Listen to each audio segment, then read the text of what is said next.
50-50 இன்னைக்கு டியூஸ்டே, நாளைக்கு வெனஸ்டே என்ன நடக்கும்னு பார்க்கலாம். நேற்று நம்ம கொடுத்த அனாலிசிஸ் படி மார்க்கெட் எப்போ இந்த ஜோனை பிரேக் அவுட் பண்ணுதோ, ஸோ அப்போ நம்ம அங்கேருந்து ஒரு 250 பாயிண்ட்ஸ் வரையும் நம்ம கொடுத்தோம். அதில் ஆல்மோஸ்ட் 210 பாயிண்ட்ஸ் வரையும் மார்க்கெட்டை இன்னைக்கு கேப்சர் பண்ணி அதோட சொல்ல வந்துட்டாங்க. ஸோ இந்த வீடியோ நீங்கள் ஃபஸ்ட் டைம் பார்க்குறீங்கன்னா இந்த வீடியோ லைக் பண்ணிவிட்டு நிஃப்டி 50ல் ட்ரேட் பண்ணுற உங்கள் ஃப்ரெண்டுக்கு இந்த வீடியோவை ஷேர் பண்ணிவிடுங்க. நிஃப்டி 50 நாளைக்கான ஒரு ஜோன் இதுதான்.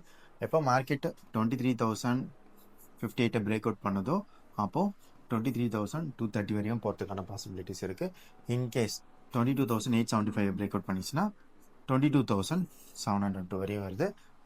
நாளைக்கு ஒரு கேப் டவுன் நடக்கிறதுக்கான பாசிபிலிட்டிஸ் இருக்கு. ஏன்னா ஸ்டில் கிஃப்ட் நிஃப்டி வந்து செல் ஆகிட்டு இருக்கு. ப்ரீவியஸ் டேவோட சப்போர்ட்டை மார்க்கெட் எப்போ பிரேக் அவுட் பண்ணுதோ நம்ம சொன்ன அந்த மேஜர் சப்போர்ட்டான 22,200 வந்து கண்டிப்பாக போகும். பட் 5 டேஸ் வரையும் சீஸ் ஃபயர்ன்றது அனௌன்ஸ் பண்ணியிருக்காங்க. பட் ஸ்டில் டாக்ஸ் எல்லாம் போகிறதுனால குளோபல் மார்க்கெட்டில் ஸ்டில் டென்ஷன் மெயின்டைன் ஆகிட்டு இருக்கு. அதனால் பையாகவும் செல்லாகவும். ஸோ பை ஆச்சுன்னா அது ஷார்ட் டேர்ம் பை தான். ஸோ லாங் டேர்ம் நம்ம எக்ஸ்பெக்ட் பண்ண முடியாது. இன்கேஸ் செல் ஆச்சுன்னா செல் கண்டினியூ ஆகும்.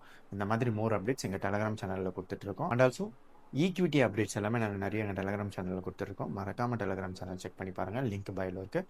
இன்ஸ்டாகிராம் பேஜ் ஒரு ஃபாலோ பண்ணிக்கிங்க. அண்ட் யூடியூப்க்கு சப்ஸ்கிரைப் பண்ணிடுங்க.